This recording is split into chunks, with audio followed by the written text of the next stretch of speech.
Hi everyone, today we are going to begin with a new session in which I am going to help you solve the December 2023 paper in the new syllabus of corporate accounting and financial management. Now, when I saw the paper, I was really delighted because it is such a simple, it is a very easy paper. So, we are going to solve it quickly. I'm going to explain you all certain important terms, okay? And trust me, 80% of the paper is something which you already know. We have already solved everything in the class as well. So, it is going to be really simple and it is fun to solve this paper. So, we'll begin. I have also mentioned that the question is asked from which chapter. Okay, so you all can have a reference, for that case that, okay, this question is being asked from this chapter, and with that we come to know how important is that chapter. Okay, based on the marks which has been allotted to those chapters. Now, coming to your first question, the question looks really very big. It seems to be really lengthy, but it is very simple. Half of the answers are there in your questions. So do not get carried away thinking that, oh my god, such a big sum, there are so many things given and we have to solve this entire sum. It is really very easy. You will see now when we are going to solve it together. Okay, so you all can also solve it along with me. If just grab a pen and paper and start solving along with me, you all can at least do the working notes besides the, when I am solving the paper with you all with these journal entries. Okay, so beginning with your first question. Technocrats Limited invited applications for 1 lakh equity shares of rupees 30 each. Okay, so you see I have already mentioned over here that it is from lesson number 4, accounting for share capital. Okay, so this particular question is talking about that there are applications for 1 lakh equity shares of rupees 30 each. Okay, so we are going to issue it at rupees 30 and there is a premium on this share of rupees 15. So total it will be actually 45 rupees, right, including the premium of 15 rupees. And the payment is given to us in the following manner. One is application and allotment. We are going to receive 24 rupees, which is including a premium of 9. So that means I am going to get 15 rupees on face value, no, plus 9 on the premium, securities premium. Okay, so that is going to make it 24 rupees. And the balance will be on the final call, including the premium amount. Okay, so we will just see, we will make the notes. So now the balance amount, whatever it is going to be, how much? 21. So from that I will see how much is the face value will be 15 and premium is going to be, securities premium will be 6. So in our first application stage it is 15 plus 9 and on our first call and final call stage it is 15 plus 6. So your first given, if you write it in this manner, half of your problem is solved. Okay, now they are saying that the applications have been received for 1,50,000. Okay, applicants for 10,000 shares, in that case we rejected it and we did a pro rata allotment for the remaining applications. Okay, because we have only 1 lakh to be issued, but we received applications more, 1,50,000. 50,000 is extra. So we are going to now reject 10,000.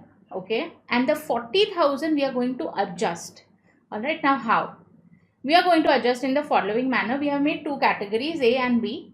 Applicants of 80,000 shares are going to get allotment of 60,000 and applicants with 60,000 shares are going to be allotted with 40,000 shares. Okay, so now let's go ahead and read the entire question. Mr. X, who belonged to category A, he was allotted with 300 shares and he failed to pay the call money. And Y, he belonged to category B, he had applied for 300 shares and he also failed to pay the call money. What did the company do? They forfeited and reissued these shares at rupees 36 per share. Assume that the excess received on the application, excess of that 50,000 shares, okay, has to be adjusted towards share capital account. First, you are required to pass the necessary journal entries. Assume the opening balance is 1,25,000. Prepare the bank account. understand what are the restrictions of the using securities premium account as per Companies Act 2013. So there is one theory question asked based on this big question and two things which we have to solve. Okay, so I'm going to take you all through the solution. They have given you solutions in two forms. Okay, one A, and they have also given an alternate answer. I'm taking you all to the alternate answer because that is how we have solved in our sums, okay, in our class. So let's come here. Okay, so basically I'm just first writing, see, we have received 1,50,000 applications. Okay, received. From that we have rejected 10,000 and 40,000 we have adjusted, and therefore we did the pro rata allotment. Okay, our first call was 24 rupees, right? So it was 15 plus 9, that made it 24, and the application stage is 15 plus 9, and the first call is 15 plus 6, which will make 21. So total 45.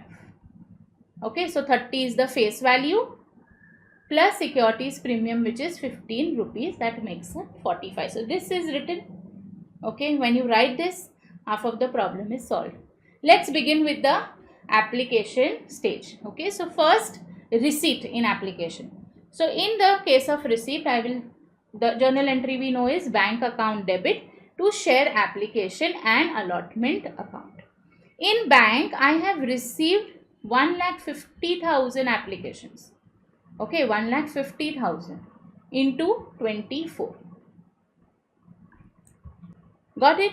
To share application and allotment account. Now this share application and allotment account, I will transfer it to share capital. How I'll do that?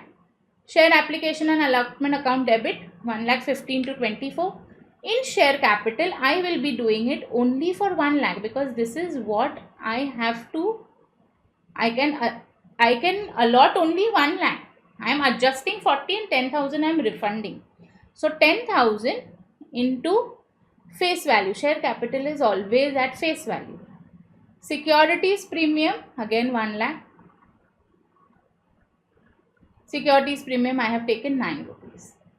Equity share first and final call account. They have said that the adjustment, okay, which you are going to do, you have to kind of you have to adjust it with the final call. You know, the excess application which we have received, we have to adjust it with the final call. So how much excess application which we are accepting is 40,000. Okay, so that 40,000 I am going to write it over here. 40,000 into how much is the amount? It is going to be 24 rupees. And I am refunding 10,000. Okay, so on 10,000 I am going to refund 24 rupees for 10,000 shares. So here is my transfer entry. So the first was my receipt entry of my application allotment stage. Next is the transfer entry. Okay, very easy, right? I have refunded 10, adjusted 40 to the final call stage. 1 lakh I have credited to share capital, and premium of 9 lakhs I have credited to securities premium account.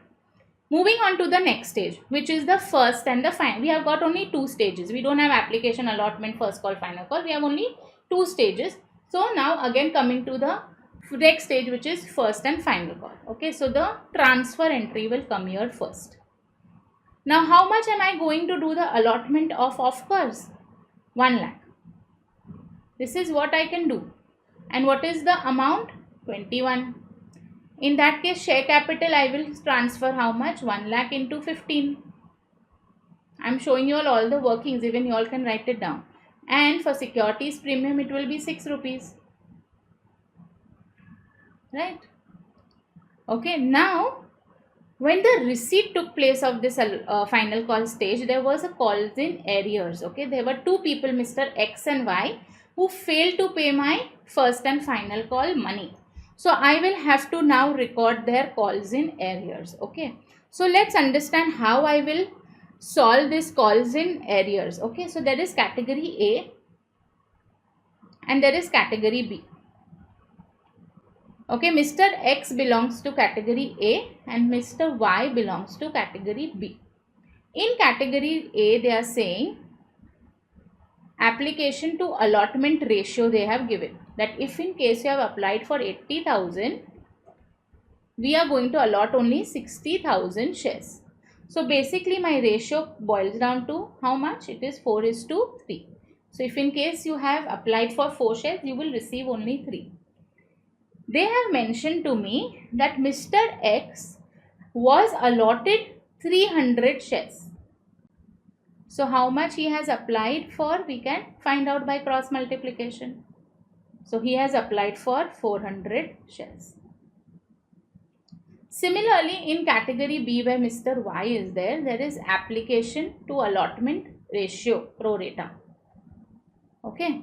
They are saying that if in case you have applied for 60,000, we are going to only allot 40,000. Now now this particular ratio boils down to 3:2. Mr. Y was allotted. Okay, sorry, Mr. Y, they have said he had applied. Let us just go to the question once again of Mr. X and Y here. Okay. For category A, Mr. X was allotted. So I wrote 300 in allotment and found out the applied shares. For Mr. Y, they have said that the applied shares were 300. So I will have to find how many shares then he was allotted. Okay. Here. Okay. So basically he had applied how many shares? 300. So he will be allotted how many? 200 shares. Okay. Now based on this, I will be able to find my Colson areas. Now it becomes very simple. Okay. So let's go to the working of the Colson areas, which they have also given it in a very easy form. Okay. So calculation of Colson areas. Mr. X shares. Okay. Amount due on his share, actual amount due will be 300 because he was allotted 300 shares. On that 21 rupees is due 6,300. But he paid at the application time, he paid money on 400 shares. That means on 100 shares he is paid extra money. So basically on 100 shares he had paid 24 rupees, which is extra. So that I will remove it. So my Colson areas will be only 3,900. Similarly for Y. Okay, actual Colson areas will be the number of shares he is allotted how much? 200. We just found out. Into 21 rupees, which is the amount to be taken on the first call and final call. However, he had applied for 300 shares. That means he had applied for additional 100 but allotted only 200. He applied 300 but was allotted 200 only. So therefore, on 100 shares, he had also paid 24 rupees, which is an extra amount. That I will minus from 4,200. I will get 1,800 rupees, which will be actual Colson areas. So total Colson areas, including of X and Y, will now be 5,700. Correct. So now this I will put it in my journal entry. Basically, equity share final first and final call, I am going to receive it less by 5,700. Also, here I am going to adjust my share final call, which I had kept over here. Here, this one. You all can see this equity share final call 9,60,000. Okay, so from 21 lakhs here, from 21 lakhs, I am going to first subtract 21 lakhs. I am going to subtract 9,60,000. Okay, so I will get 11,40,000 for my equity share first and final call, because 9,60,000 I had already adjusted at the allotment stage. They had told me to do that. Okay, so now I am going to only transfer, okay, only record the receipt of 11,40,000. 9,60,000 I had already recorded earlier.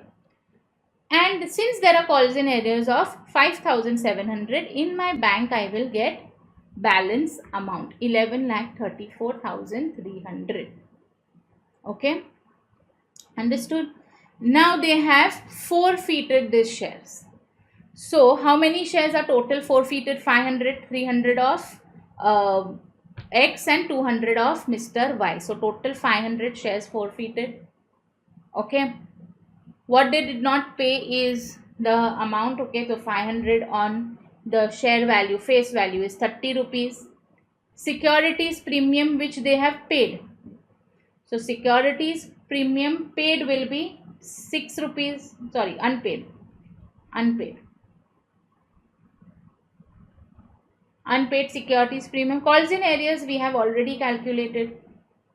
Okay. So face value of equity shares which I am forfeiting. Also securities premium amount unpaid on the first and final call is 6 rupees, and the balance is the share forfeiture account 12,300. Now these forfeited shares, so this is the share forfeiture entry. Now this forfeited shares I had reissued for rupees 36. So face value of the share was 30, but I have reissued at 36 rupees. That means in my bank I am going to get on 536 rupees. But the face value is only 30. Okay, so securities premium will be 500 into 6, 3000. I have not used any of my share forfeiture account. So I will transfer the entire share forfeiture to capital reserve and close my share forfeiture also. And I have also closed my calls in arrears. Okay, so basically unused share forfeiture. Okay, unused transferred to the capital reserve account 12,300. Okay, so it was such a simple sum. It looked big. Of course, it is going to carry more marks. It's 8 marks. Okay, so you have to do the workings. But see to it that you solve with proper given. Okay, write down all the given neatly. Alright, so you will be able to solve it faster. Now they are saying that make a bank account statement. In that, they have given us the opening balance is 1,25,000. Okay, now I am going to record all the entries of the bank based on the, I am putting in the ledger based on my journal entry. Okay, so for my journal entry, the first one, bank account to share application account. So here share application and allotment account. Okay, 36 lakhs. Then I have also refunded 10,000 shares. On that 24 rupees I had refunded 2,40,000. Then on final call I received only 11,34,300. Why? Because there was calls in arrears. Again I reissued and I received 15,000 plus I received securities premium of 3,000. Total I received 18,000 no, in the bank. But one was for share capital and one was for securities premium. So the balance will be my 46,37,300 in my bank account. Okay. And then they have asked you a theory question that what is securities premium account and the provisions of Companies Act 2013. Okay. So whenever we receive premium, okay, any premium amount which is received on issue of shares, okay, it is a capital receipt, first most important thing, and therefore it is transferred to a separate account as per Companies Act 2013, which is known as securities premium account. And what is the purpose? Where all this can be used? It can be towards the issue of unissued shares to the members of the companies to make them fully paid up. Partly paid up shares can be made up, fully paid up shares you can use securities premium account. You want to write off any preliminary expenses of the company. Writing of the expenses or the commission paid or discount allowed in any case of issue of shares or debentures. In providing premium payable on redemption of preference shares or redemption of debentures, and for purchase of the own shares under section 68. Okay, so if a company contravenes the provisions and utilizes this premium account except for the modes given above, it will attract the provisions relating to reduction of the share capital account under section 66 of the Companies Act 2013. Okay, so this was your entire question number 1. Okay, having 3 parts. One was journal entries, second one was the bank statement, and third one was a theory question. Okay, so simple. 4 marks was for your theory out of the entire 15 marks. All right. Now coming to the next question. This second question is asked from your lesson number 8, financial statement analysis. Let's read. It is very easy now. Okay. Following summarized profit and loss and balance sheet are provided of ABC Limited. First is the summarized profit and loss account for the year ending 31st March 2023. Okay, so particulars in crores. Sales is 144. You add other income 15. Okay, and from there you have to less cost of sales. So you get the gross profit margin, gross profit 33.98 crores. Then there are operating expenses. One is administration, one is selling and distribution. So from gross profit, when I will subtract these, okay, basically I am going to get net profit, profit before interest and tax. Then they have given me an interest amount. I will get profit before tax. Provision for tax, I am going to get profit after tax, 15.78 crores. And then they have given me a balance sheet in which there are fixed assets. Okay. Current assets, I have inventory, receivables, cash and bank. Current liabilities, so I get net current assets. Okay. 22.57, and total assets is 60.07. Okay. So for net current assets, total assets will be current total fixed assets plus current assets. Okay, fixed assets is given 37.5 plus net current assets.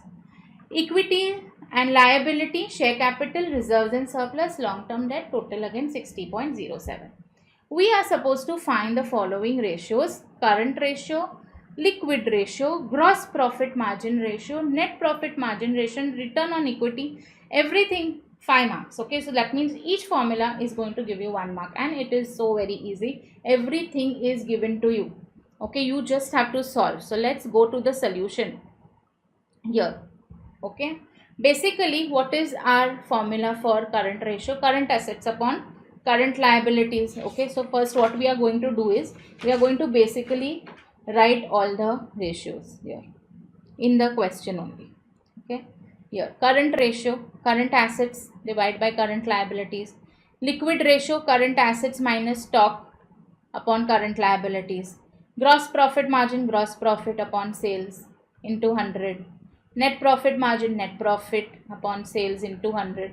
Return on equity, net profit after tax upon the total equity share capital. Okay, so let's find out. Everything is being given to us. Current ratio, right? Current assets upon current liabilities. Current assets is what they have already given to us in the balance sheet. Okay, so they have just added everything. So basically current assets is inventory, accounts receivable plus cash and bank, divide by current liabilities, which is already given. Everything is ready-made. 11.25 is given. Current assets, inventory, accounts receivable plus cash and bank, you just have to add it. Okay, so here, so you add all, divide by current liabilities. For liquid ratio, just remove the stock amount, which is 16.64. Just remove that. So the balance 15.43 plus 1.75 divided by current liabilities. Then gross profit, they have already given me my gross profit in my P&L statement. Okay, so how much is my gross profit? Just let me see. Here 33.98. Okay, and they have also given me my sales, which is 144. Okay, so here I am going to just put in the number. Gross profit given to me 33. Sales is given to me 144. So the answer is going to be 23.06. Net profit also they have given me 15.78. Sales I know. Here the answer is return on equity is nothing but the earning for equity upon the average equity. Earning for equity is what? Net profit after tax. All the profit available for equity shareholders. Divide by average equity. Average equity means in place of average equity, closing equity is used. Average means opening, closing, divide by 2. Okay, but here we don't have any opening equity or closing equity. So here they have taken the closing equity itself, 33.36. Okay, so they have taken the closing equity if there is nothing available. Okay, so basically average equity into 100. Now what is that? Let me see amount of equity here. Equity is nothing. I do not have opening or closing, so I'm just taking closing. Closing will be 27 plus 6.36. This entire thing belongs to equity shareholders, no? This. Okay. Last one is the debt.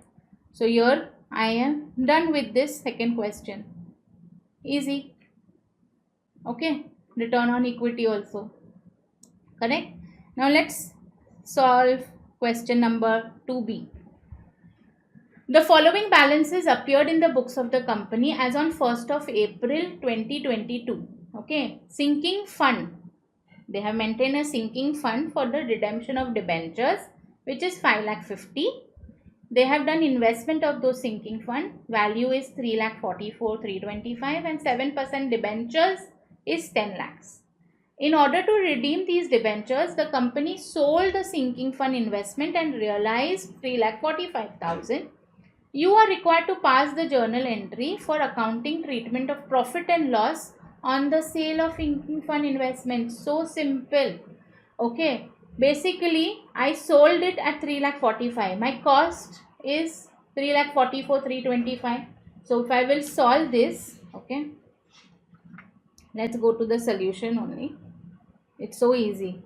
Price, okay, of the sale price of the investment is 3,45,000 and my book value was 3,44,000. So my profit is 675 rupees. So this profit I either transfer it to P&L or transfer it to the sinking fund. Okay, because it is the amount received in addition. So how did I get this profit? Debentures sinking fund investment account debit to debentures sinking fund account or P&L account. Profit on sale of investment transferred to sinking fund account. First question is done of 2b. Only one journal entry they had asked. Next question.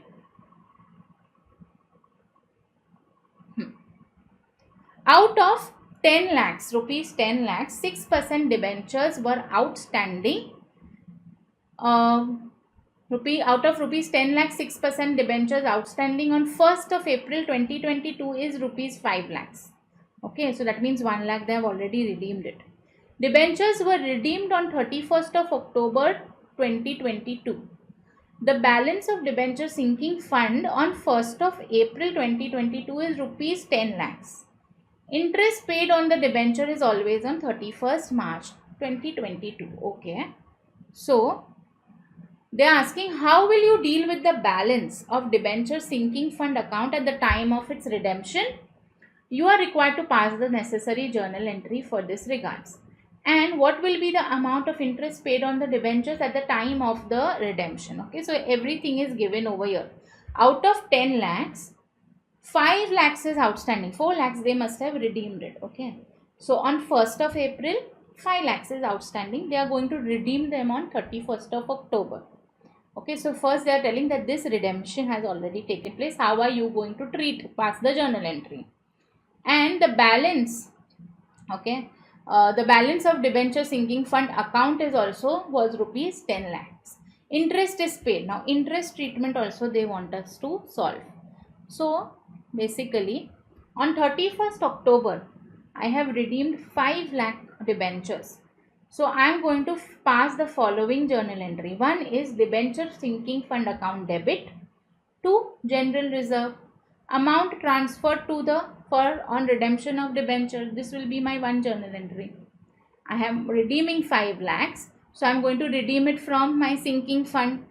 So that nominal value I am going to transfer in general reserve account. This we used to do in all the sums, the last journal entry after redemption. And since I am paying interest on 31st of March, okay, and I am redeeming, okay, and I am redeeming after that. See, interest was paid on 31st March, but redemption happened on 31st of October. That means this 7 months I have to give them interest from 1st of April from 1st of April to 31st of October. For 7 months, I am going to give them interest at 6%. So 5 lakhs into 6% for 7 months. Okay, so basically it is 5 lakhs into 6%, which is the interest rate, into 7 upon 12. Okay, that will be rupees 17,500 amount of interest. This is it. This is what they are asking. You don't have to make any ledger, nothing. Okay, so if you have gone overboard thinking that, oh my god, they're asking so much, it is not possible, obviously you will end up not solving this sum the way what was asked. They just wanted you to know, to find out what will be the treatment of the redemption. That's it. How will you deal with the balance of the debenture sinking fund account? What will I do? I'll transfer it to general reserve and I'll do the redemption. That's it. Okay, and the amount of interest.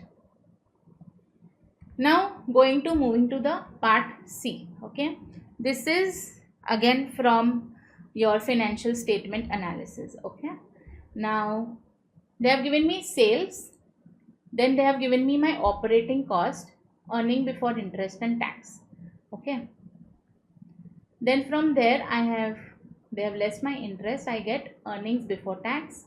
Then there is a tax at the rate of 40%, I get my net income 54.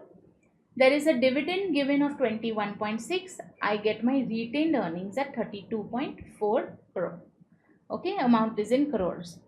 Now they are saying this year the company is forecasting 25% increase in sales, and it expects that its year end operating cost will be 70% of that sales. Its expected tax rate, interest and dividend payout ratio, everything remains constant. We are supposed to compute the projected net income and the expected growth rate in the dividend. 5 marks. So easy. They have already given us the income statement. They want us to now project the new one, net income. Okay, so let's move forward.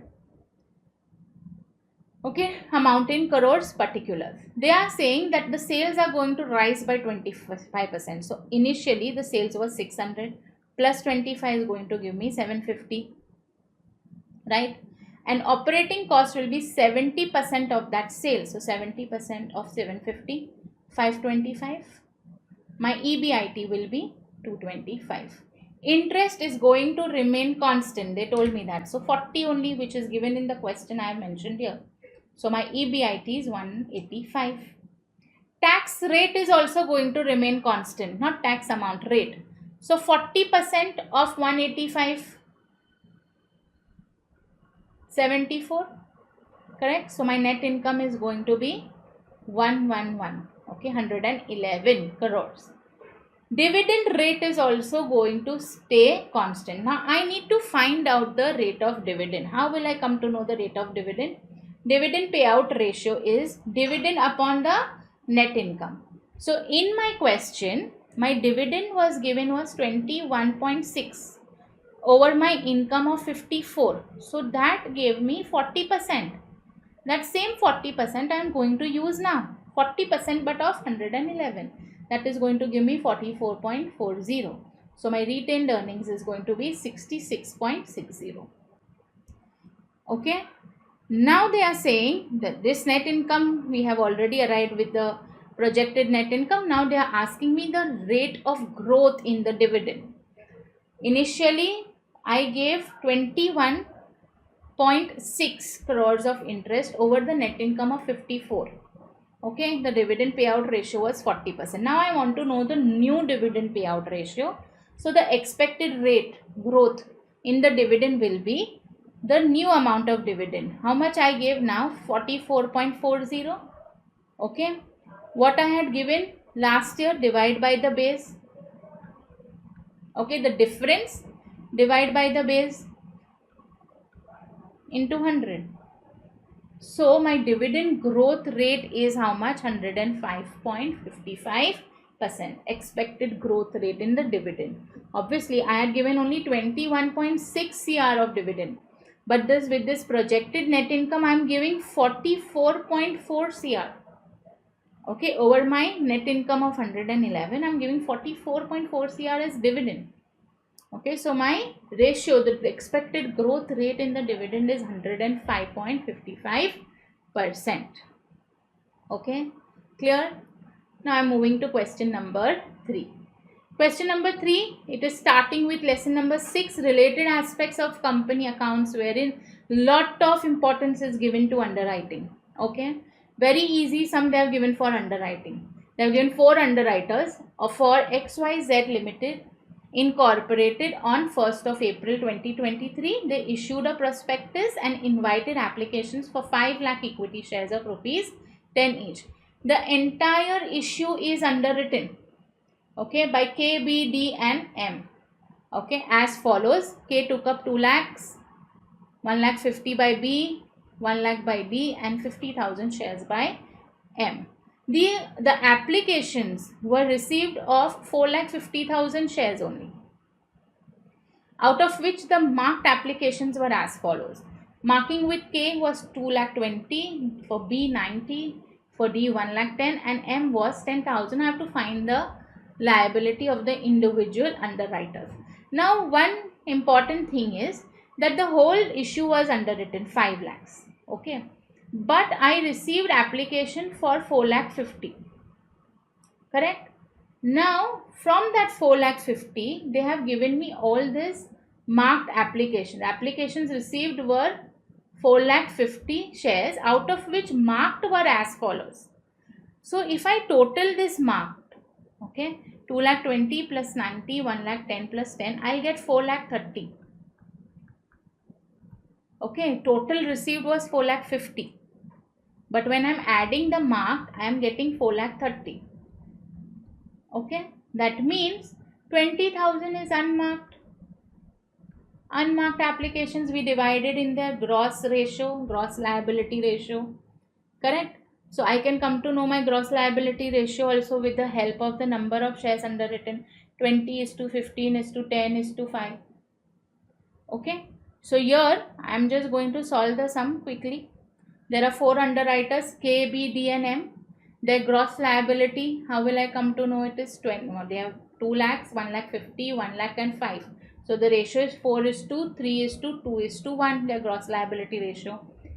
Less unmarked applications. Okay, unmarked applications, which are 20,000 applications, I have first given them the credit for the unmarked applications in their gross liability ratio.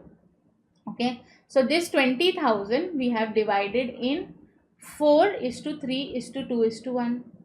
I get the balance amount. Less marked applications, they have already given me this, given 2 lakh 20, 90, 1 lakh 10, 10.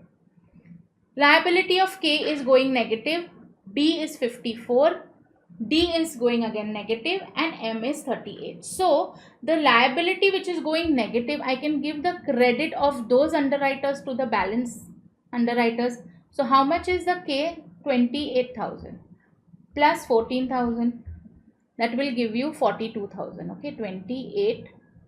We can give the surplus of K plus D, which is 42,000, and transfer this surplus, allocate that to B and M in their gross liability ratio. What is the ratio? 3 is to 1 of B and M. B is to M is 3 is to 1 here. 3 is for B, 1 is for M. So 42,000, when you will divide this, you will get 31,500 and 10,500, which you can less. Okay, so the net liability of K will be nil. Obviously of Mr. D also it is going to be nil. Okay, we have given their surplus, negative liability surplus to the others. So the liability of Mr. B will be 22,500 and of Mr. M it is going to be 27,500. Okay, so that 50,000, total issue was 5 lakhs, but 4 lakh 50,000 was that 50,000. The difference is now divided between B and M in their gross liability ratio. See, it will come to 50,000 the total. So done now. So entire issue is underwritten. B will have to provide for 22,500 shares and M will have to provide for 27,500 shares. Cool? Easy? Very, very easy. Okay. Now moving to the next question. On 1st of April 2022, the following balances were extracted of X Limited. This is again lesson number 4, accounting for share capital. Now you see how important this particular chapter is. Okay, so we are going to again focus on this lesson, very important. Okay, let's see.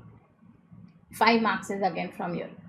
10% redeemable preference share capital, 5,000 preference shares are there, 100 rupees each, fully called up 5 lakh. Okay. Securities premium I have 14, in general reserve I have 1 lakh 60, and in profit and loss account I have 1 lakh 18,540. The company redeemed all the preference shares at a premium of 5%, and for this purpose they want to issue equity share of rupees 10 each at a premium of 1 rupee, which amount necessary, okay, up to the amount necessary for the purpose after I utilize the available profits to the maximum possible extent. Okay, we are supposed to pass the necessary journal entries, very easy journal entries, and also easy working. See here, working note. They have given me my divisible profits. One is my general reserve and one is my PNL. Okay, so the total comes up to 2,78,540. The face value of preference shares to be redeemed, face value is 5 lakhs. That means I need more 2,21,460 rupees. This I can get it done by the fresh issue. Okay, so fresh issue will be of 2,21,460 divided by 10 face value. They told me no, face value should be 10 rupees. So I am going to issue 22,146 shares.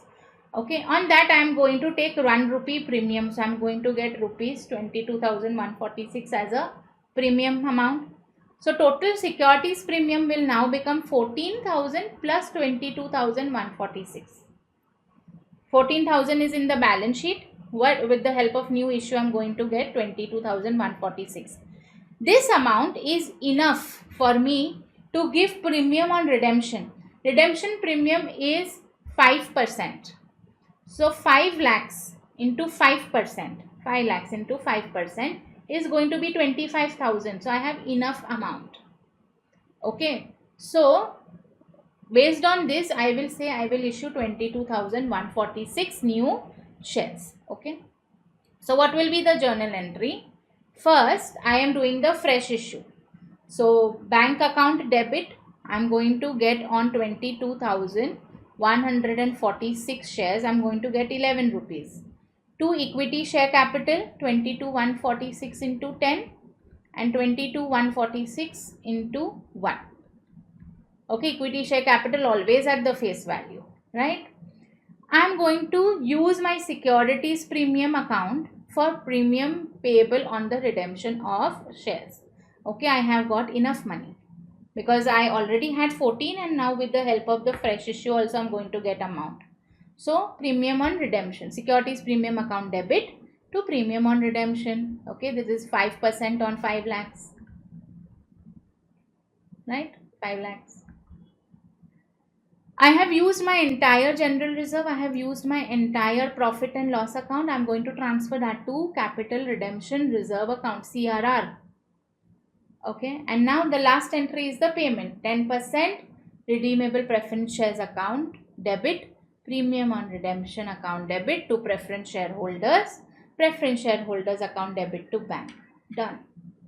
Okay, so all my journal entries are as per what we used to solve the fresh issue, transfer of the securities premium payment for premium on redemption, then transfer to CRR. Okay, then the due entry for preference shareholders, and the last will be the payment entry to bank. Simple, very easy, right? Only 5 journal entries with a small working note. Once your working note is in place, your journal entries, you all know it. Now see this sum, so simple. Okay, let's solve this.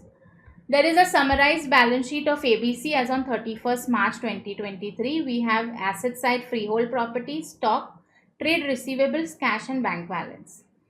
Authorized share capital is 40,000 shares of 10 each, but I have issued only 20,000.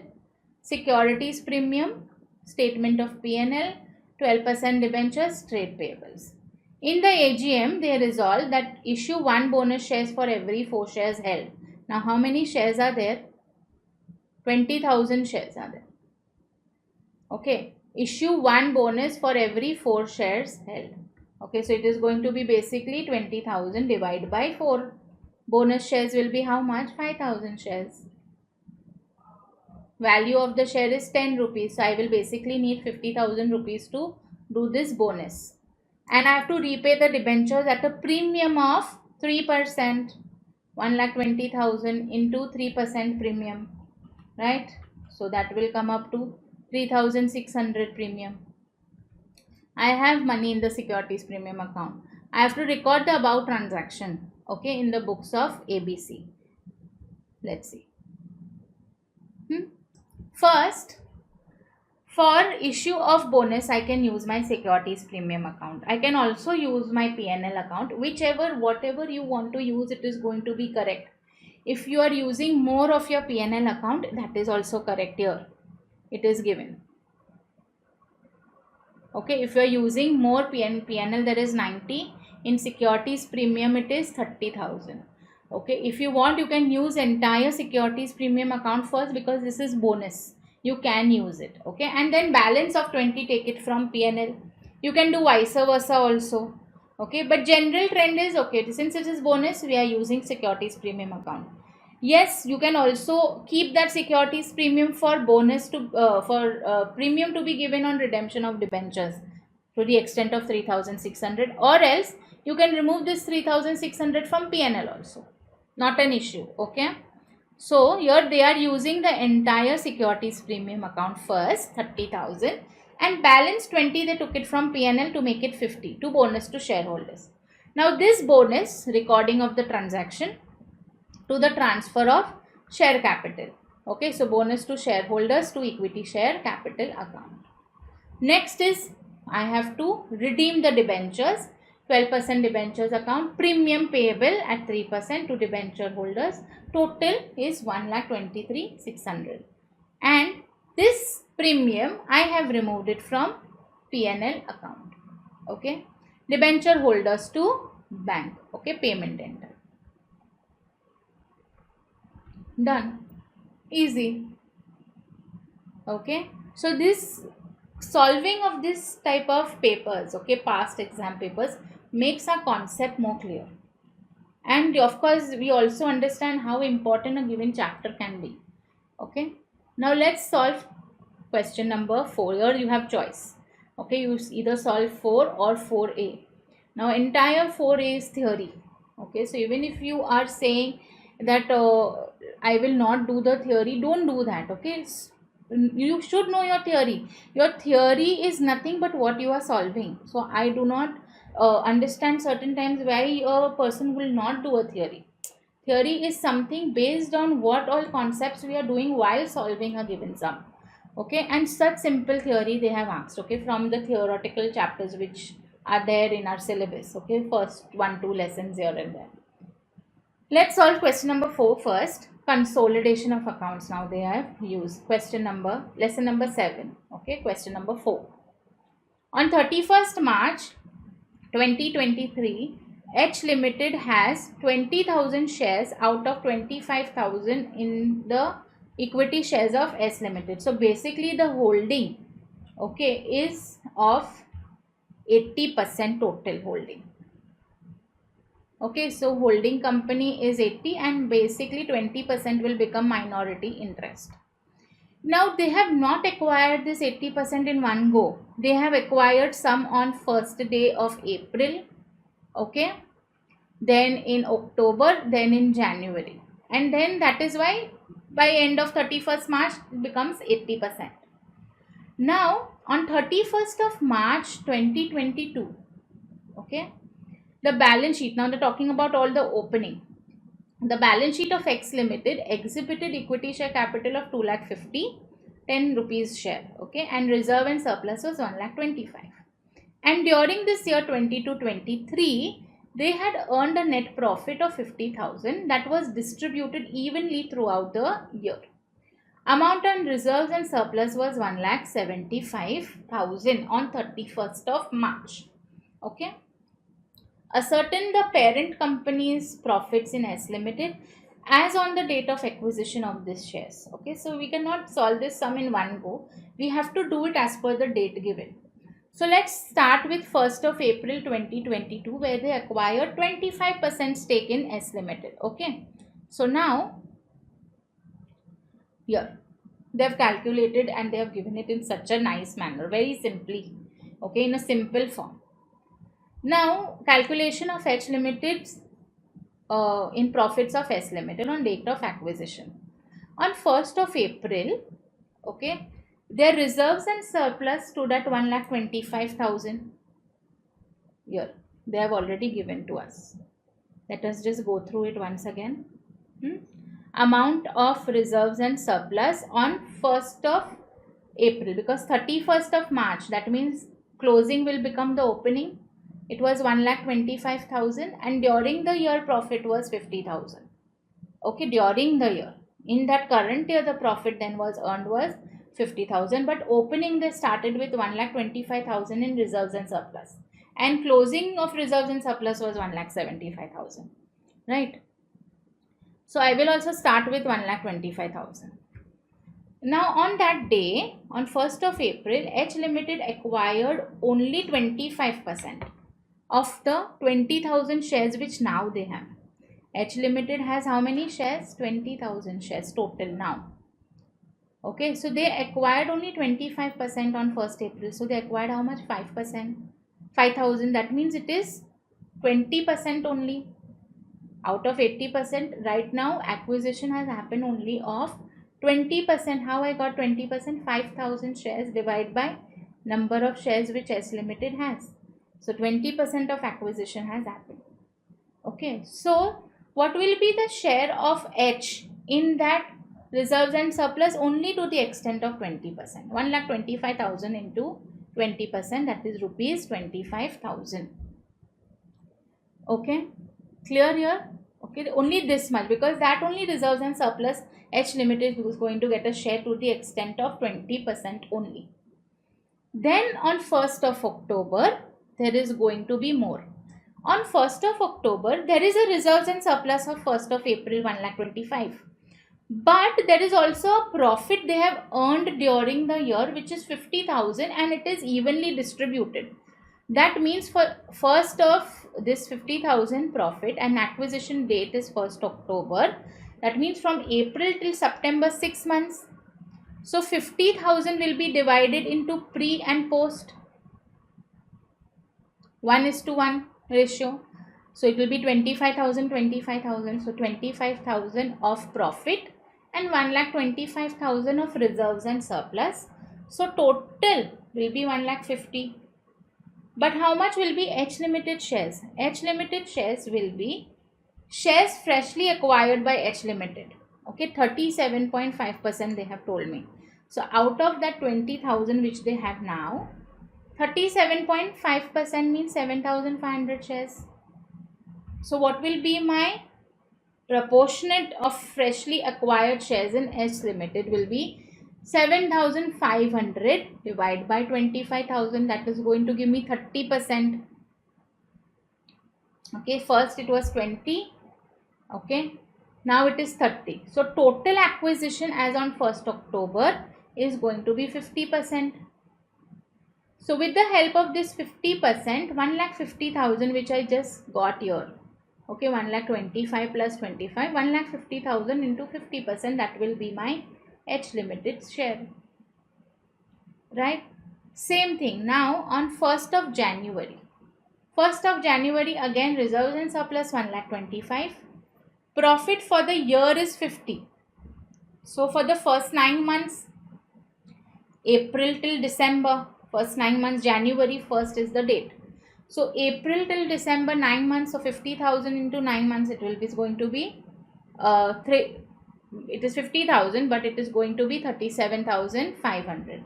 So basically it will be 1,25,000 plus 37,500, which is going to give me rupees 1,62,500. This can be confusing for you. Why? Because they are writing it all together here. You can write this here, rupees 50,000, and then divide that as pre and post. Okay, so pre you can take it as 9 months, and here it is going to be 3 months. Okay, so for 9 months proportionate profit, they are going to get 37,500. So now they are going to get 1,62,500. Okay, then profit for distribution, it is there. Now shares freshly acquired. Now last, okay, the last means for the 1st of January, they are now going to acquire the balance 37.5%.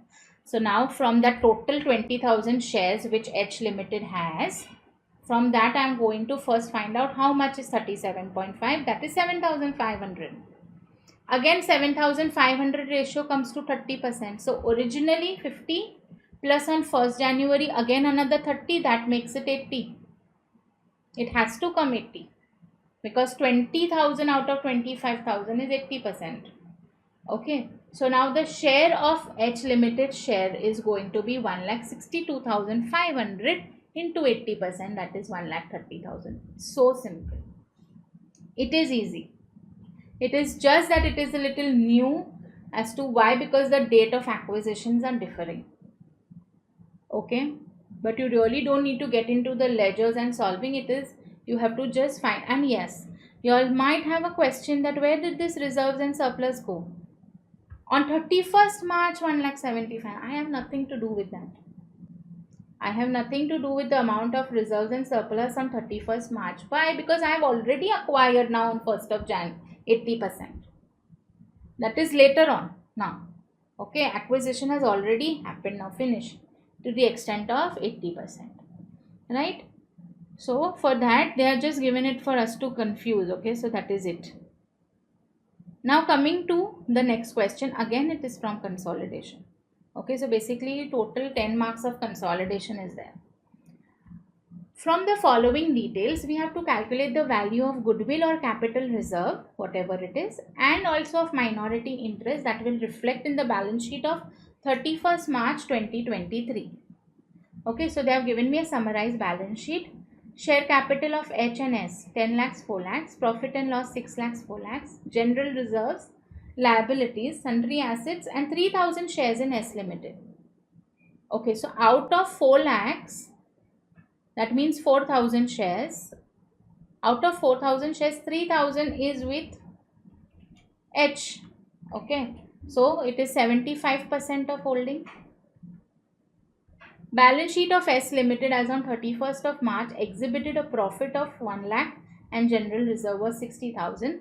We are supposed to find out the goodwill or capital reserve as the case may be and minority interest. Fine. Okay, calculation of the goodwill. Now, how much is the cost of investment in the shares? Basically, that cost I'll get it from my asset side. Here, it's already given, no? I have taken 3,000 shares. H Limited has taken 3,000 shares in S at cost of 7 lakhs. Okay, so cost is 7 lakhs. And how much is the value I need to know? Okay, so here cost is 7 lakhs rupees. But what is the value of H Limited equity? Okay, on the date of acquisition, what is the value? So I will find the value now over here. Okay, here see, value of the shares. Firstly, I found out the ratio 75%. Okay, now face value of the shares, 3,000 shares into 100. This is entirely pre. It will go to holding company's investment account. So 3 lakhs. Share in pre-acquisition profit, also this is a pre-profit they already told. So 1 lakh into 75%, 75,000. And pre-acquisition reserve 60,000 into 75%, 45,000. So my value, okay, in S Limited is 4 lakh 20. So when I'll subtract 4 lakh 20, I'll get 2 lakh 80. Means I've paid more. So I have paid for the goodwill 2 lakh 80,000 share. Same thing when you will do the ledger, while we were doing ledger and solving. Okay, everything pre will go into the investment account. Okay, so we were basically making this investment account here. Okay, and we were writing the cost is 7 lakhs. Everything pre will go here by equity share capital, then by reserve, by profit and loss, right? We were doing this only. So equity share capital is 3 lakhs, reserve 75% of 1,75,000, profit and loss account pre will also go here 45,000. Okay, so the balance is going to be 2,80,000. That is nothing but goodwill. I've paid more than the value, right? So goodwill. Calculation of minority interest, everything balance is going to go to minority interest, right? We used to do that only.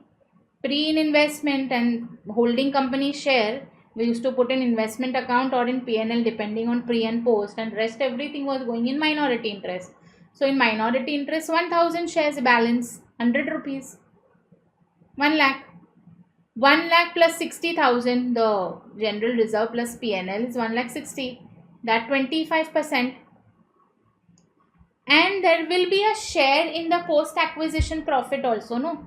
There is a post acquisition profit, they have given it to us here. Profit and loss. Okay, there is a profit and loss is rupees 4 lakhs, correct? There was profit of 1 lakh and general reserve of 60, that was opening. But closing PNL mein 4 lakhs is there. So that closing 4 lakhs, okay, minus the current year's profit, that is 1,60,000, which is here, into 25%, that will be again 60,000. So rupees 2 lakhs will be minority interest. Okay, so share in the post acquisition profits. Okay, total is 4 lakhs minus 1,60,000. Okay, which is already done above, 1,60,000 here. Okay, so 4 lakhs minus total another PNL and general reserve 1,60,000. So that is why it is going to come as 2 lakhs rupees will be your minority interest.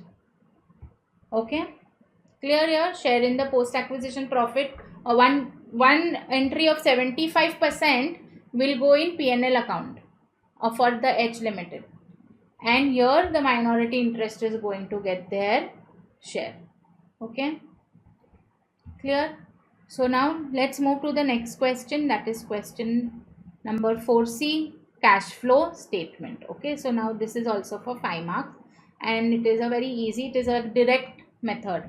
Okay, from the following summary of the bank account of X Limited, prepare the cash flow statement. Summary of the bank account for the year ended 31st of March 2023. Okay, there is a balance first. To issue of equity shares, financial activity. Receipts from customers, operating activity. Sale of fixed assets, investment activity. Payment to suppliers, operating, I am writing it here only. Purchase of fixed assets, investment. Overhead, operating. Salaries is operating. Income tax is operating. Dividend is investment. Repayment is financial activity. Repayment is also financial, and then there is a balance. Assume that the company does not have any cash and cash equivalents and there were nil cash transactions. We have to prepare the cash flow statement. Okay, so coming to the cash flow statement, cash flow first from the operating activities. They have already given me cash receipts from customers. I will minus cash paid to the suppliers, less my overhead expenses, my wages and salaries. That is going to give me my cash generated from operations, less tax. I will get my net cash flow from operating activities, 250 lakhs. Okay, cash flow from investment activities, one was purchase of fixed assets and one was sale of fixed assets. Okay, so I'm getting a negative cash used in investment activities. And cash flow from financial activities was equity, issue of equity shares, repayment of bank loan, and there was a payment of dividend. So 300, 1 minute. Okay, 300 minus 300 and minus 50. So you are going to get minus 50 amount used in the financial activities. Okay, so this is dividend paid 550. So net increase and decrease will be 250 positive minus 150 negative. So I'll get only 100 positive. Net cash increase, okay, increase in cash and cash equivalents. I had cash and cash equivalents at the beginning of the period. How I came to know? It is given no in my ledger. Here 50 balance brought down, 50 is already given to me, so that I am going to add. Okay, so once I add that, I am going to get my cash and cash equivalents at the end of the period, 150. Okay, so easy it was. Now coming to the question number 4a, which was an optional question wherein they have asked you theory questions. Okay, so see, I have mentioned first question is from lesson 1. 3 golden rules of accounting, okay, are the very foundation of double entry system. You have to explain, elucidate. What is meant by extensible business reporting language? This is given in your lesson number 2. And what is the need of convergence of accounting standards with IFRS in India? Lesson number 3. 5 mark each, 15 marks. Okay. So if you know your theory well and you don't want to attempt the practical side, you are done. Like, you can definitely attempt the theory and get good marks. Okay. So coming to, I'm going to take you all quickly through the answers. The 3 golden rules, we know we have double entry system, and 3 golden rules. We have to first classify the accounts as personal, real and nominal. What are the golden rules for personal? Debit the receiver, credit the giver. Real account, debit what comes in, credit what goes out. And nominal, debit all expenses and losses and credit all incomes and gains. XBRL is the electronic communication of the business and financial data which the world is using. Okay, business reporting around the world is what is XBRL. And how does XBRL work? That is given over here. And the last one is, why do we need the convergence of Indian accounting standards with the global standards? Okay, the following are the points. First, they have given here, single set of accounting standard will enable international standardization. It will permit international capital to flow more freely. It will give beneficial to the regulators. For investors, it is going to be for a better understanding. And it will be beneficial for the accounting professionals also. One standard, okay, which is there globally used. So you can even shorten this down. You do not need to write it even so lengthy. It is okay. They have given you an entire answer to understand. But if you have time, you can of course write it more in detail. Otherwise, you can even narrow it down from what is given here. Okay, so this was your entire part A, corporate accounting, for 60 marks. Okay, now we go to part 2, which is financial management. Okay, so we are going to now start with financial management part 2. Question number 5 and question number 6 is for part 2. Okay, let's see. Now I have mentioned here, this is lesson number 17, working capital management. Okay, now this is a little lengthy question. Apart from this, everything is very small and easy. Okay, working capital management is important. It is asked for really. It has lot of weightage in the exams. Okay, so let us understand. XYZ Limited is a company and it is manufacturing standardized chandeliers. Okay, the segment they deal is more or less an oligoplastic kind of market where with mediocre market potential. The demand for their product has been varying in past, but owing to increase in economic level of middle class in the India, the board of directors is confident that brighter days in future. Now on 1st April 2023, the board of directors of the company, they are desirous of knowing the amount of working capital that will be required to meet the planned level of operations in that year 23-24. They have given us certain details.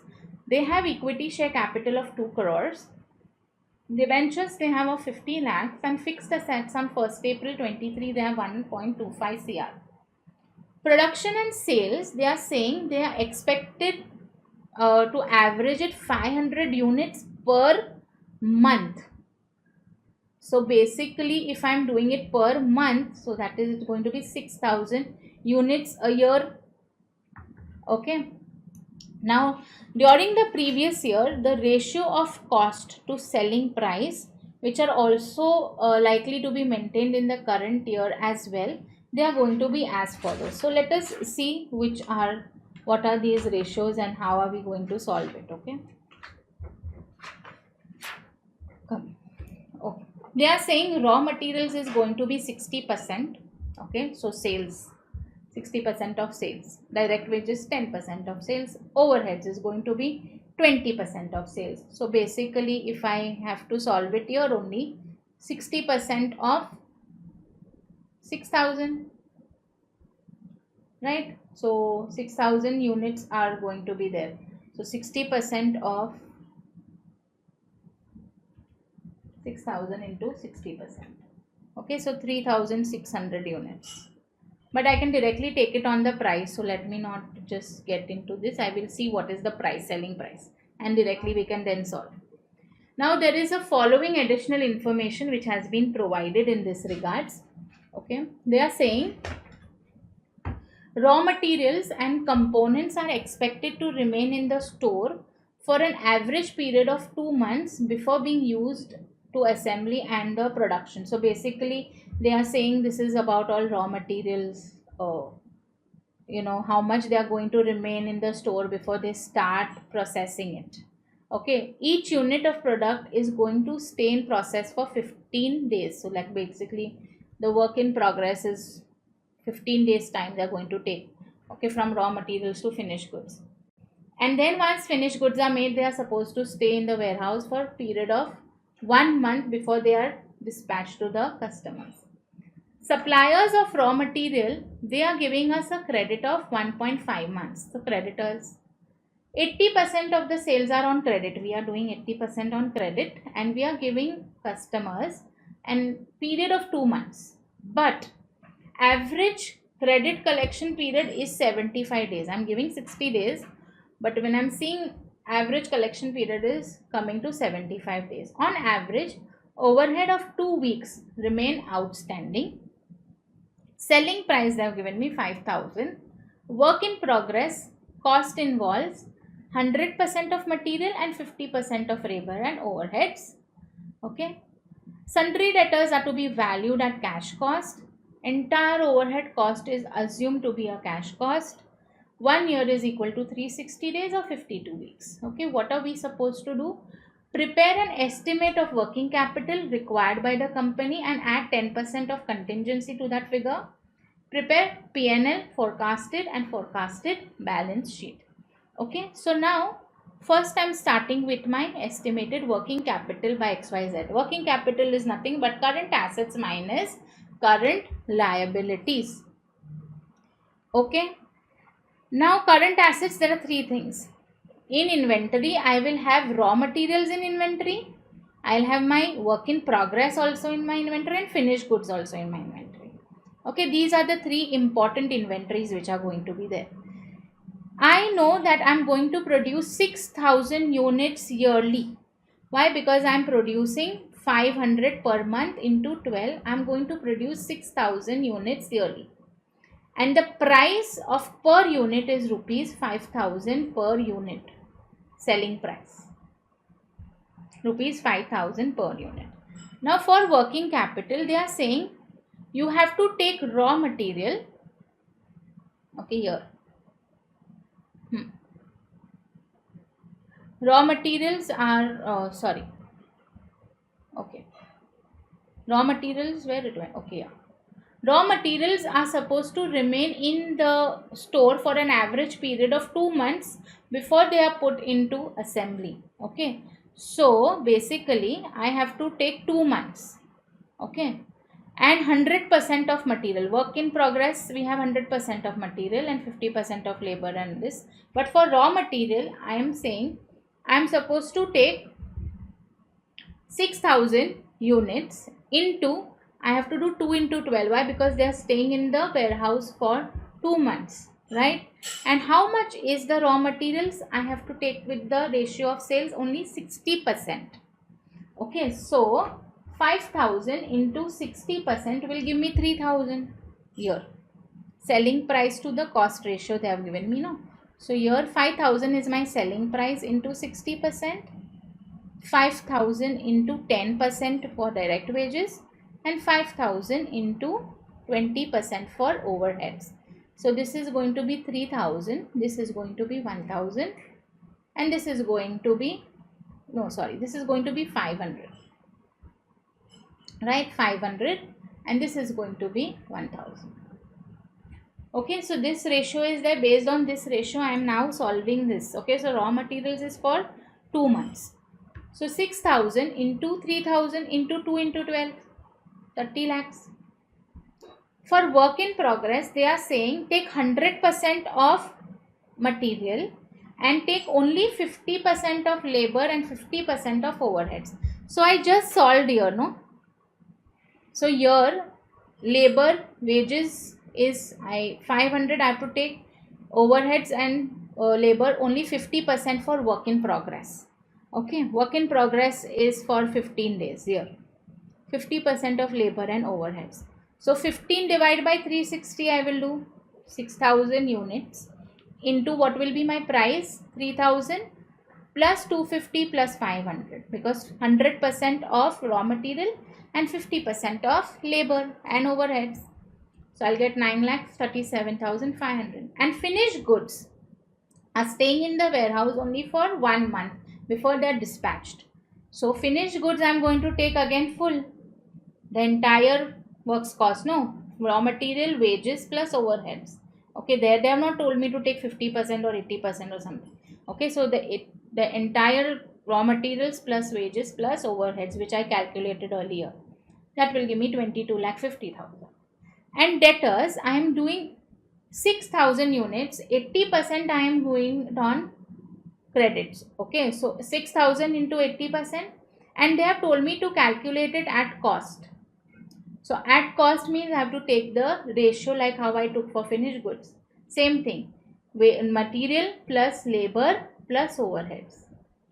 And sundry debtors collection period is on an average 75 by 360.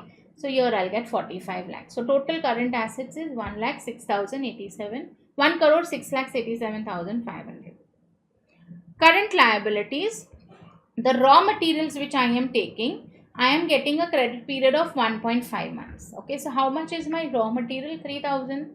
I solved it, no, right? It is only 60% of the sales. So 5,000 into 60% we did price. So it is going to be rupees 3,000 for 6,000 units. This is units, this is price. Into 1.5 divided by 12. And my outstanding wages is 2 weeks. For weeks they have told me to take 52. And how much is my overheads? 1,000. So everything is written, now calculated, it becomes very simple. So from my assets, if I minus my current liabilities, I am going to get a balance of 82,06,731. 10% contingency will be 8,20,673. Okay, and estimated working capital will now be at 90 lakhs, means you add this to contingency, you will get 90 lakhs 27,404. See, they have given you the production, annual production 6,000 units. Per unit cost will be for wages, raw materials 5,000 into 60%, 3,000. For wages 5,000 into 10%, which is 500, and for overheads it will be 5,000 into 20%, which is rupees 1,000. Then you have to just make the forecasted P&L account, which is by sales. What is the sale? How much sales I am going to do? 6,000 units. I am going to sell it at 5,000 rupees. So it is going to be basically 3 crores. Materials, of course, how much is going to be my materials cost? It is going to be 3,000 rupees for how many units? 6,000 units. Okay, so I am going to do 6,000 into 3,000. Direct labor, they told me I will be for 6,000 units 500 rupees. Overheads 1,000 rupees. I'll get my gross profit. That gross profit I'll take it on the right hand side to gross profit brought down to the left, to the right hand side here. There is interest on debentures. They have given me my debentures already. We have no assets, equity, share capital and debentures here. So there is 10% interest on 50 lakhs. Okay, so 5 lakhs rupees will be my debenture interest. So my net profit will be 25 lakhs. Okay, now balance sheet. They have given me my fixed assets. They have given me my share capital. I found out my profit and loss with the help of net profit statement. They have also given me my 10% debentures. Okay, now what I have to just do is my net current assets. How they have done is, I will show you. They have taken raw materials, work in progress and finished goods. Same what we solved in the working capital statement. Okay, so they have taken all. Total inventory comes to 61,87,500. You will add debtors to it, but your debtors will be different. Why? Because there we took the cash concept. Okay, cost concept. Here we are going to take it as actual debtors. Debtors, simple, 6,000 units I am going to sell. At how much price? 5,000. 80%. 80%. And I am going to give my debtors. This entire cycle is taking 75 days of average collection period. That will give you 50 lakhs. For my working capital, I did the cost concept. That is why I took wages, I took raw materials and I took overheads. For that, I took 80%. Right? Here, I will not do that. Alright. So, basically, your total current assets less your, and yeah, I am going to write my creditors and overheads on my liability side. I have found my creditors in my working capital statement 22 lakh 50,000. I am going to write it here. Okay, also we had found overheads outstanding. Okay, that is 2,30,000 769. You do it in T form, you do it in vertical horizontal form, you will get marks. I am going to write it like this: liability side separate and asset side separate. Okay, so in assets I'm going to write total inventory for raw materials, work in progress, finished goods, and I'll separately write my debtors. Balancing figure will be your cash and bank balance. Okay, so if you are going to do the way I am doing it, your balance sheet total is going to be 2 crore 99 lakhs 80,769. Okay, and then your cash and bank balance figure will be 62 lakh 93,000. Whichever way you will do, you will get cash and bank balance figure same. Okay, they have written total assets and then they are writing total current assets and then they are subtracting the current liabilities, and therefore they are getting the net current assets as 1 crore 50 lakhs. I am not doing that way. I am writing the creditors and outstanding overheads on the liability side, current assets, current liabilities on the asset side. I will add that with the fixed assets which they have given, and the balancing figure will be my cash and bank balance. Simple. Okay, so this was working capital management. Okay, now coming to question number 6, which is your last question. Again, there is an option here. You attempt 6 or 6A. Entire 6A is the theory. Okay. So now let's move to question number 6. First 6 1 and then the 6 capital A. In that 6, they are asking you question from lesson number 19. Okay. Operational approach to financial decisions. Okay. So basically, in that you have this marginal costing, etc. They have given you a few information. They have given you direct materials, direct wages. Okay, 20,000 is material, wages is 16. Variable factory overheads is 25% of your wages. Variable administration overhead is 10% of the factory cost. Variable selling and distribution overhead is 4 rupees per unit, and your fixed overhead is 8,000 rupees. You are selling 1000 units at rupees 64. With the help of this data, we have to find the profit volume ratio, we have to find the break even point, we have to find the margin of safety, and we have to find the profit. Okay, so first we'll make the statement here. Marginal cost statement. They have given me direct materials and direct wages is already given to me. Okay, so when I will do direct materials and direct wages, I will come to prime cost. Factory cost is a percentage. I will add my factory overheads that they have told me 25% of my wages, that is 16,000 wages into 25%, that will be 4,000. I will get my factory cost 40,000. To that I will add my variable administration overhead, which is 10% of the factory cost. Okay, so I'll add this. I will get my cost of production. With my cost of production, I'm going to add my selling and distribution overhead, which they have told for 1000 units you take rupees 4. It will be again 4000. You will get the total marginal cost at 48,000, and my selling price they have given me 64. Okay, so cost is 48, selling price is 64. So I'm going to get my profit also. Now profit volume ratio. What is profit volume ratio? Nothing but sales minus variable cost upon sales into 100. Right. So basically it is okay. So profit volume ratio is nothing but the sales minus my variable cost, or you can say marginal cost, upon the sales into 100. I have my sales 64. I have my variable cost or marginal cost at 48. Divide by 64, 25% is my profit volume ratio. This is the formula. Break even point is nothing but fixed cost upon the profit volume ratio. I have already found the profit volume ratio. Fixed cost, they have already given it to me, 8,000 rupees. So my break even point is rupees 32,000. Margin of safety is nothing but the sales minus the break even sales. Actual sales is 64. Break even sales means that point of sales where there will be no profit, no loss. Okay. So my margin of safety sales is 32,000.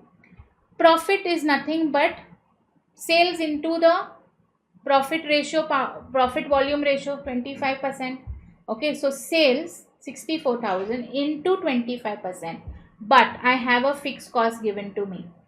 Okay, so even if I am doing my profit is nothing but sales into PV ratio, profit volume ratio. Okay, so 64,000 into 25%. Okay, so if you do 64,000 into 25%, you will going to get 16,000. But you have to minus your fixed cost. That will give you actual profit. So it is going to be 8,000. Okay, clear? Now the next problem. Okay, question number B. Equipment A has a cost of 75,000 and net cash flow is rupees 20,000 per year for 6 years. And there is a equipment B, the cost is 50 and it is going to net generate cash flow is rupees 14,000 again per year for 6 years. The required rate of return of both the equipment is 11%. Calculate net present value and profitability index for both the equipments. Which equipment should be accepted and why? And they have already given you the PV ratio. Okay, at the rate of 11%. If they have not given you also, I have told you how to calculate it, right? It will, since it is 11%, you will do 1 divided by 1.11. So the first will be 9. See this. You are going to get this answer. So if you will do equal to again and again. So for the second year, it is going to be 0.812. Right? Again, if you will do equal to, it will be for the third year. Like that for fourth year. And then you have it for fifth year. And then you have it for 6 years. For 6 years. Okay? They have already given to me. I have to find the net present value and profitability index. We already know what are the formulas for that. Okay. So for equipment A, net present value will be nothing but the cash flow per year, cumulative cash flow into cumulative PV ratio for 6 years. Cumulative, you can add all for 6 years or you all can solve it here.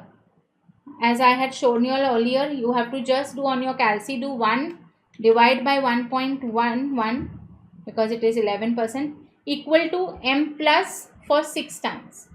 Okay, you have to do equal to M plus for 6 times. 1, 2, 3, 4, 5, 6 and MRC. You will get the cumulative. You will get the cumulative 4.231, or simply if you are not very okay with this, just add all. 0.901, 0.812, 0.731. You will add all for 6 years. You will also get 4.23. So the cash flow for A every year is going to be 20,000 for next 6 years. Okay, and the cost is 75,000. So my net present value is going to be 9620. Okay, profitability index will be present value of the cash inflows, that is which I found out, 84,620 present value of the cash inflows, right? Present value of the cash inflows I found out. No, 20,000 I have multiplied it with the PV factor for 6 years minus the cost, that gave me net present value. But what is my PV cash inflow? That is 84,620. Okay, divide by the actual cost, that will give me my profitability index. Same thing I have to do it for B. For B, they have given me it is 14,000 cash flow per year, but I have to multiply by that by PV factor, the rate of return which I am expecting, correct? So that is going to give me present value of the cash flow is going to be 59,234. The investment is 50,000. So here the profitability index is going to be 1.185. So if you see, the net present value of A is more than B. So you can, if you are going as per net present value, you should go and opt for equipment A, and if you are going as per profitability index, equipment B. Okay, but you have to give a proper reasoning. See, as per the NPV, project A is to be preferred, but as per the profitability index technique, project B is going to be preferred. So now how will you going to do the the rationalization? If you are having funds of 75,000, then you should go ahead and take A. Why? Because your net present value is going to be higher. That will always increase the wealth, okay, as compared to project B. Cool. Now the next question, okay.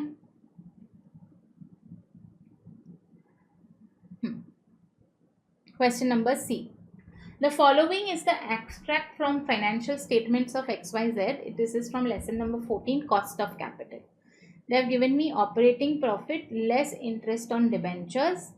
So that comes to 72 lakhs. Okay, when I less interest from my operating profit, less income tax, I get my net profit.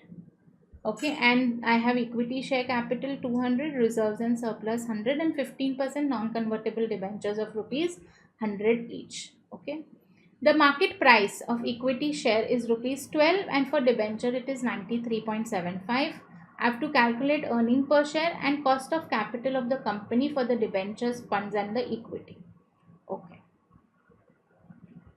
so first I will do my cost of equity. Okay, earning per share they are asking me. So nothing but earning per share is profit available for equity shareholders. That is profit after tax upon number of equity shares. They have already given me this profit, and they have also given me the number of equity shares. So my earning per share is here.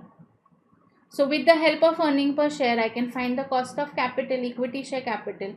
It is nothing but cost of equity share capital is equal to earning per share upon market price into 100. Okay, dividend is not there, but earning per share is there. So 2.52 divide by market price, they have given me 12 into 100. So 21% is my cost of equity. Similarly, I have to find the cost of debentures. Cost of debentures I am doing at book value and at market price. Okay, at book value, my cost of debentures is 220. But at market price, it is becoming 206. Why? Because at market price, my 100 rupee share is only of 93.75.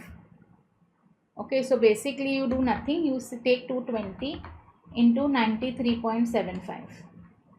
That will come to 206.25. So market price of the debentures is 206.25. Interest is going to remain the same. I have to pay 33, right? Less the tax rate. Why am I doing this tax rate? Because whenever we used to do cost of debentures, we used to do how I have interest 1 minus tax rate. That is what we used to do. They are also doing the same thing.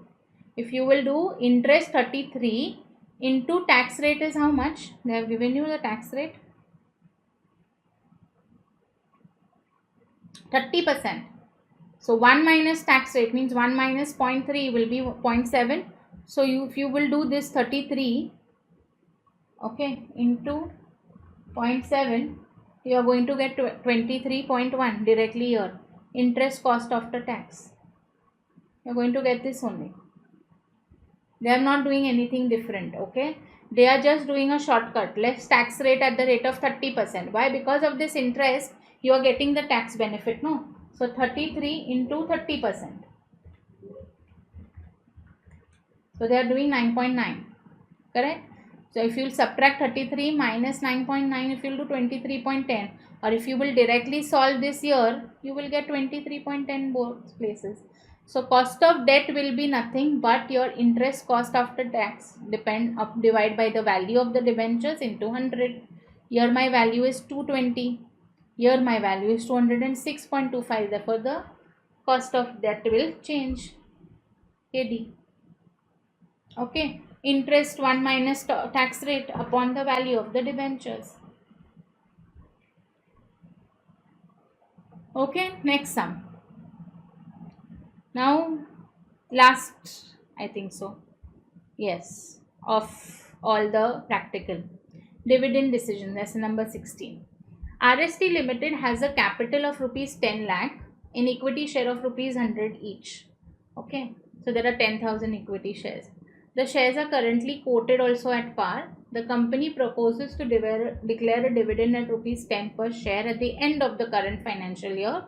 Capitalization rate is 12%.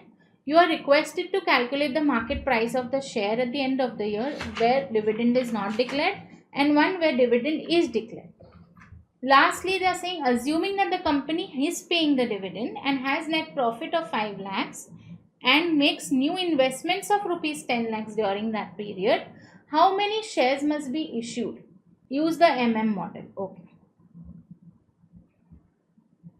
So now let's see.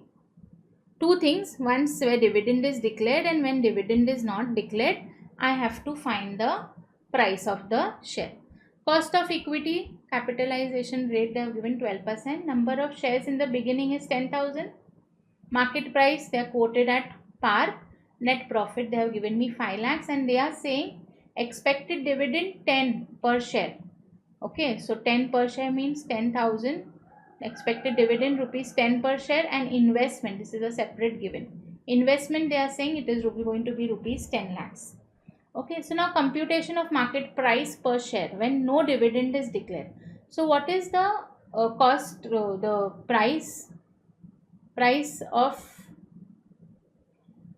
share P1 plus, okay, I do that only. We do price plus dividend upon 1 plus KE. Right, but this price is already given to us. PO is given to us. We have to find this price. When dividend is not declared means dividend is 0. 1 plus KE means 12% is 0.12. So basically 100 into, I am taking this 1 plus 1, 2 on the opposite side. Okay, it's going to be P1. So P1 is going to be 112 when dividend is not declared. If dividend is declared from 112, simply I'll minus 10 rupees per share dividend they are saying, no. So now my price P1 is going to become 102. 112 when dividend is not declared, and if dividend is declared it is going to be 102. Now they are saying calculate the funds required using model. They are saying earning is 5 lakhs. Distribution of dividend is 10 rupees for 10,000 shares. So it is going to be 1 lakh. Funds that will be available for investment, now I will be having only 4 lakhs, no. From 5 lakhs profit, if I am giving dividend of 1 lakh, now I have only 4 lakhs. But I want to do a total investment of 10 lakhs. So how much more money I will need? 6 lakhs. So how many number of shares I will have to issue? 6 lakhs divide by the current price when the dividend is declared. They have told you this. Price when the dividend is declared. Using the Modigliani and Miller method.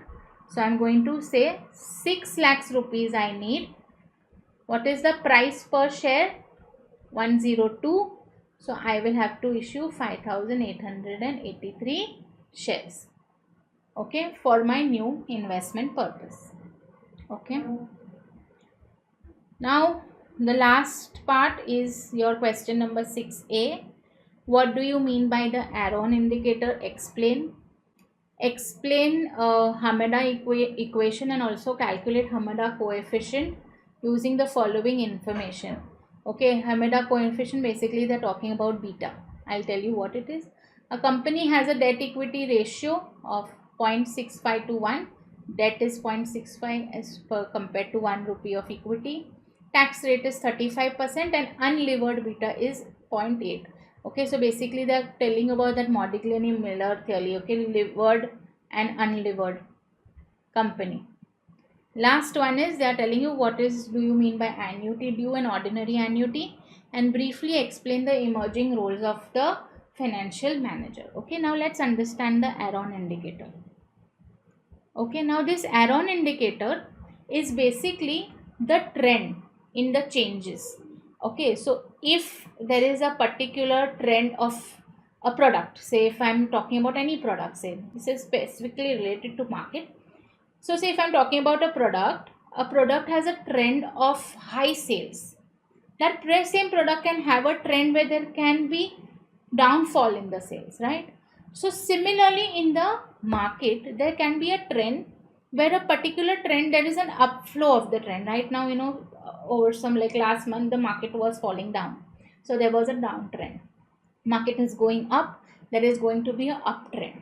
Okay, so basically we use this particular Aron indicator to understand the period. Okay, the trend, the technical trend indicator this is.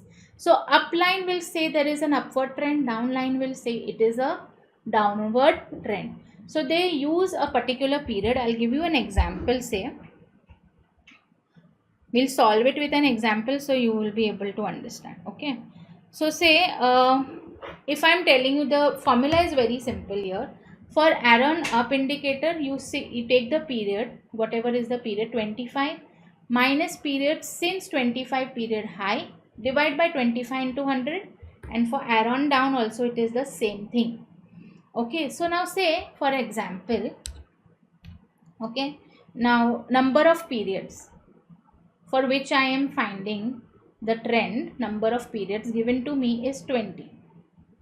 Okay, number of periods where there was a high trend. Okay, number of periods for a high trend was 12 and for low trend it was say 6. Since lowest low it was 6 and for highest high it was 12. Now if I want to find the Aron uptrend, so based on the formula my period is 20. Okay, minus the highest high, okay, into 100. Okay, so that is going to be 8. Okay, 8 divide by the period into 100. Okay, so this will be 8 divided by period into 100. So it is going to be actually 40. Okay, so this is the same thing. Here it is 25. I have taken 25 into 100. Okay, so basically I did 20 minus the highest high period. It was how much? It was 12. Okay, divide by 20 into 100. Okay, so basically I did, it is the whole thing into 100. So I have done how much? It is 8 divided by 20 into 100. You will get 40. Similarly for low, if you will do 20 for low, it is nothing but 20 minus 6, lowest low. Okay, divide by 20 into 100.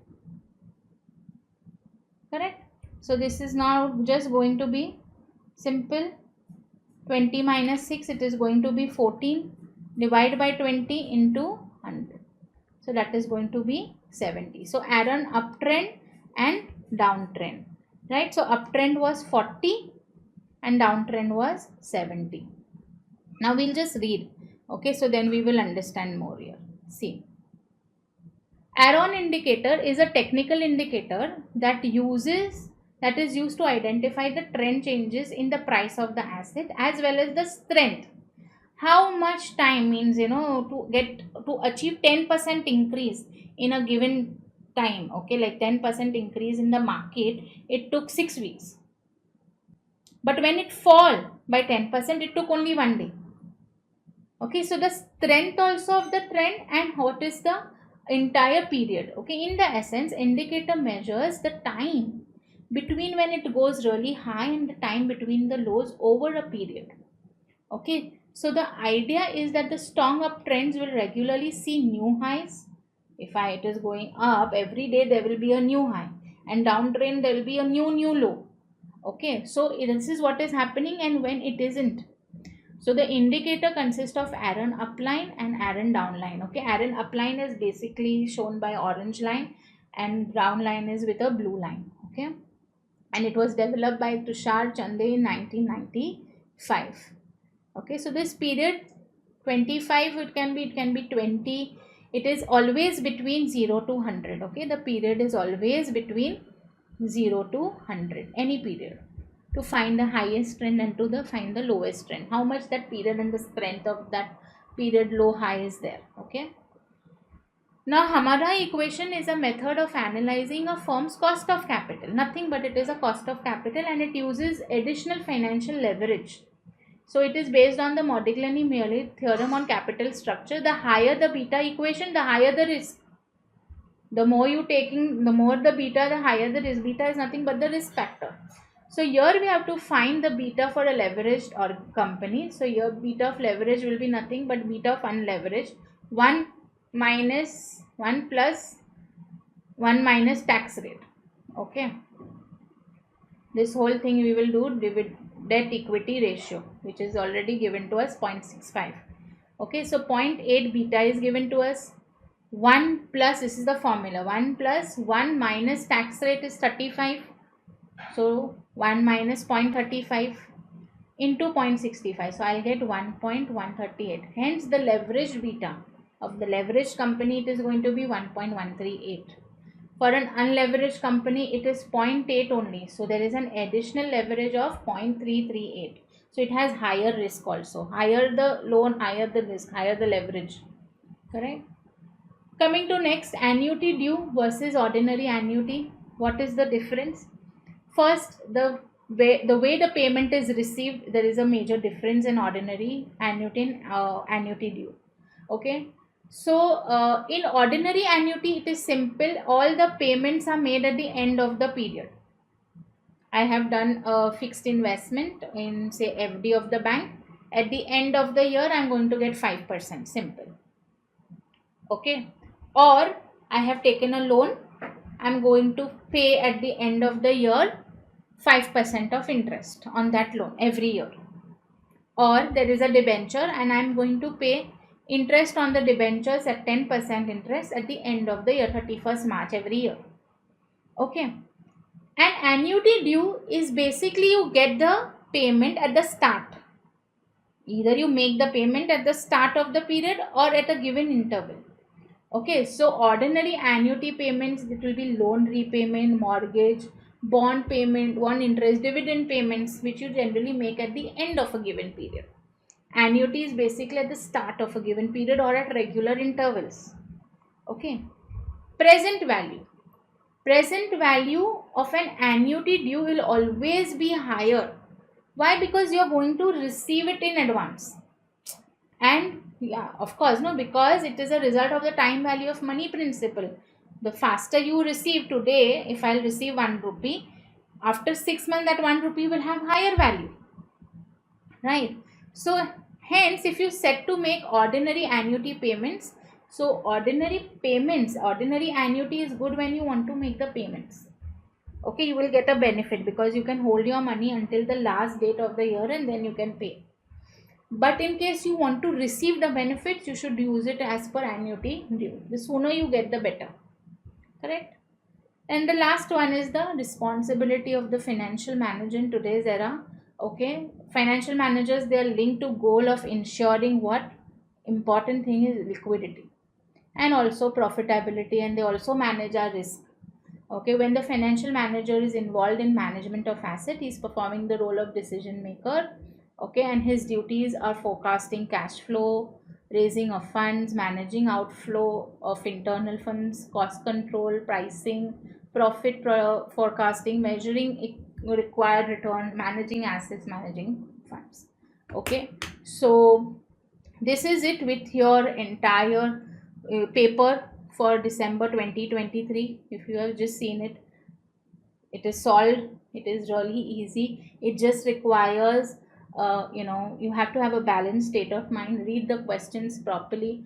Most of the answers are in the question, write your given and then start solving the sum. I'm sure you can gain good marks. After this also, in case you all have any doubts, you all can definitely get connected to me. Okay, message me, I will help you solve that doubt. All right, thank you so much everyone. Bye bye.